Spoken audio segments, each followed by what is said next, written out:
Hey, what's up, everybody? It's Jim and Eric and Cody here today. Joey's on a call, so it's just going to be us. Today we're going to be talking about Zillow CSTAT scores. So, Mr. Haig, I'm going to probably have a lot of questions for you, and it'll be open forum. And so, why don't you explain to us what a CSTAT score is? Is it CSAT or CSTAT? Stat. Oh, it is. Okay. This is the customer review score. So when Zillow connects you with a client who's interested in a home and you have that initial conversation, that connection via the Zillow concierge, immediately after that, the client is going to be prompted to provide a review on that conversation. And they ask them a couple of questions.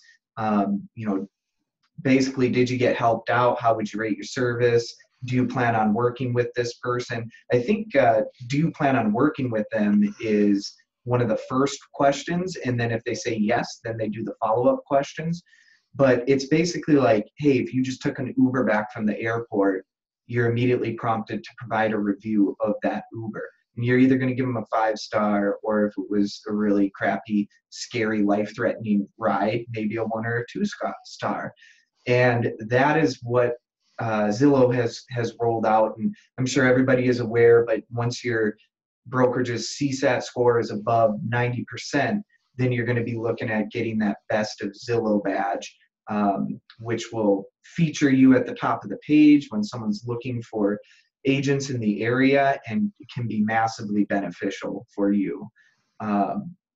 Yeah, what other aspects of the CSAT score did I miss?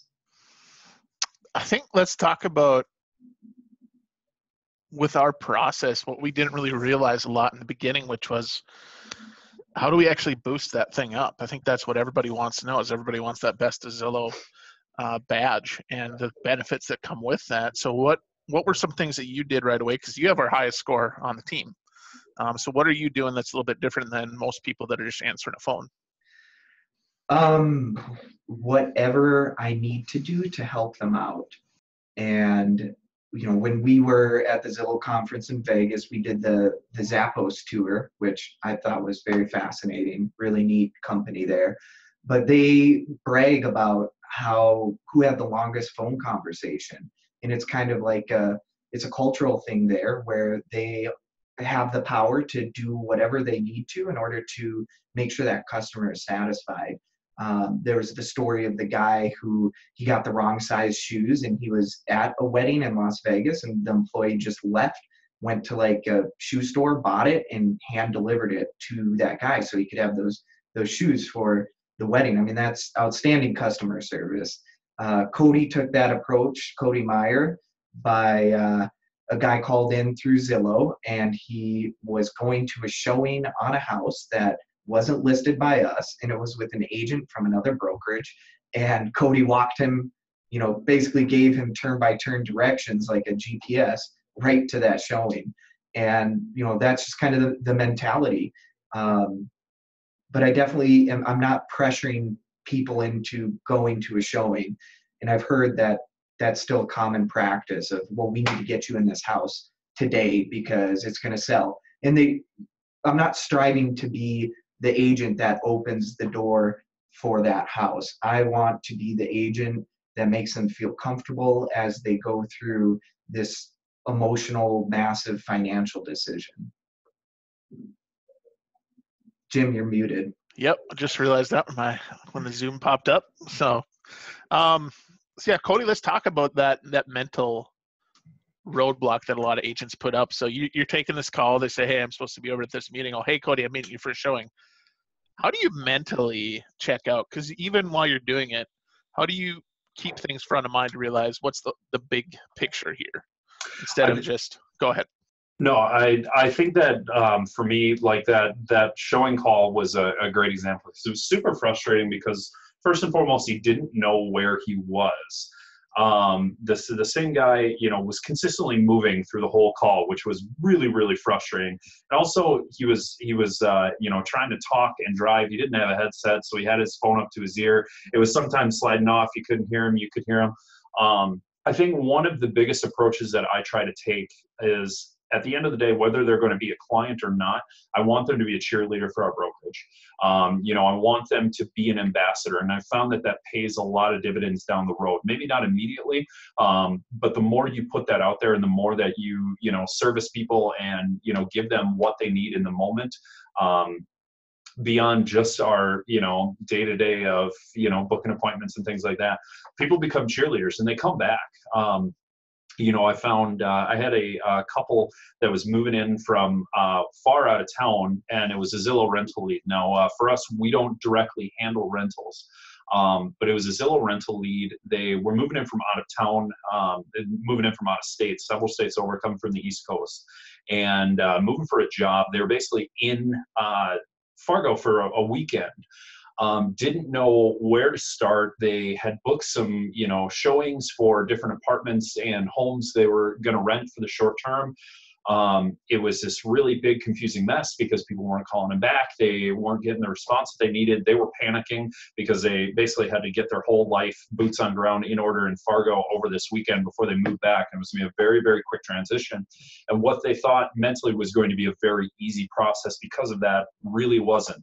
Now, at the end of the day, you know, they're a rental lead. We don't work. I could have just said, oh, sorry, can't really help you. But I tried to go out of my way with that, with getting them in touch with different rental companies and, you know, following up, kind of treating the call the same way I would treat if they were, you know, looking at houses on Zillow or if it was a lead like that. Then I took that, you know, a step further by, okay, well, let's reconnect tomorrow after I'd set them up on, you know, several showings and help coordinate with the property management companies. Like, hey, do you have somebody available today? I've got a couple moving in, they're ready to go. We weren't collecting any referral commissions or anything on this. It was just really trying to make those cheerleaders. Then a step beyond that, as they were moving in, got them hooked up with, you know, moving companies and things like that. It's a great way to showcase your vendors as well. You know, again, you know, that kind of cheerleader mentality, and then followed up with a video email about, hey, you're new to town, here are my 10 favorite restaurants that you need to try. And that wound up paying huge dividends later on down the road because they did wind up buying a house with us about 8 to 12 months later. And so that my mentality and that Zillow or the Zappos visit rather really shaped a lot for me. And that, you know, at the end of the day, we're trying to make cheerleaders before we're making a sale. Good. I like it. And I think that's the big thing that I've had to adopt too, is, I mean, even if I know this call is not going anywhere today, I always try to play the long game as an ISA, right?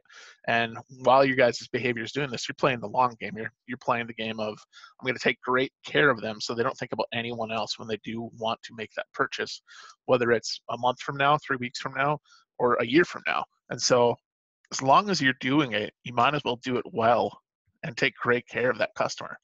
So yeah, go ahead. No, go ahead. So one of the things I've been thinking about a lot too is, this is following up from a couple months ago. Jimmy started reading Sales Ninja. Was that what it was called? Ninja Selling. Yeah, Ninja Selling. Yep.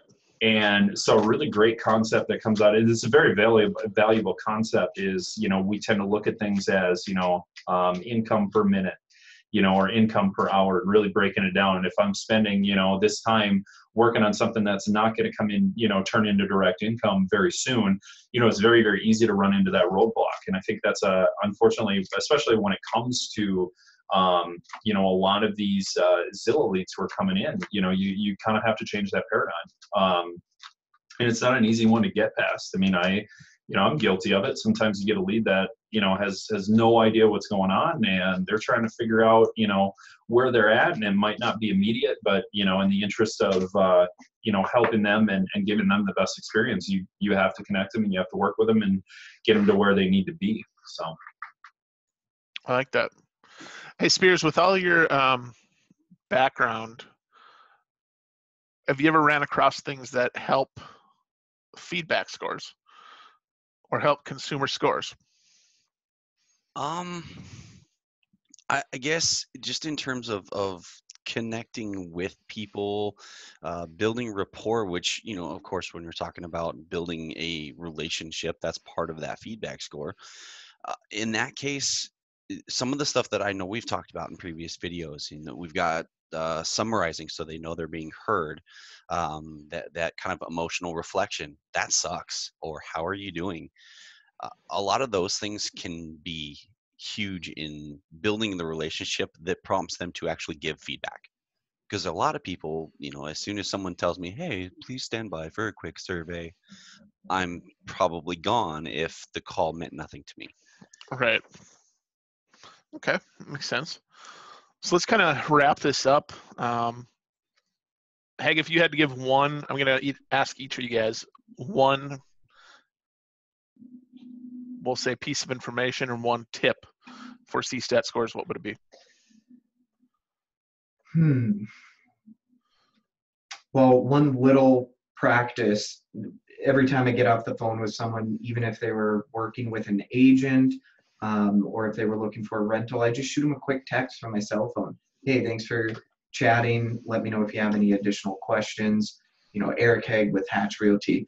And that also reaffirms, because that the CSTAT stat, I can't even say it, the Zillow customer evaluation asks them, did you connect with Eric Haig from Hatch Realty?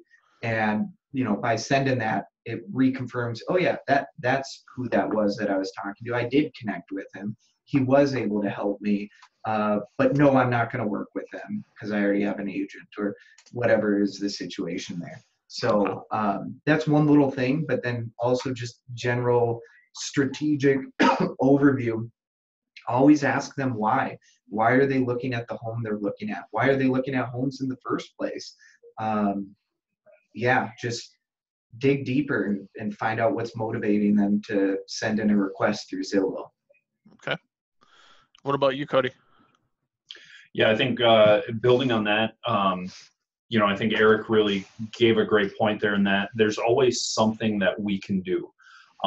Whether it's providing information, just being an expert and professional in our fields, helping them get to a showing that isn't yours. I mean, there's always something we can do, and we can always provide value. So go out of your way to find that value in that piece that you can have, regardless of what the outcome is going to be, and you create brand ambassadors. So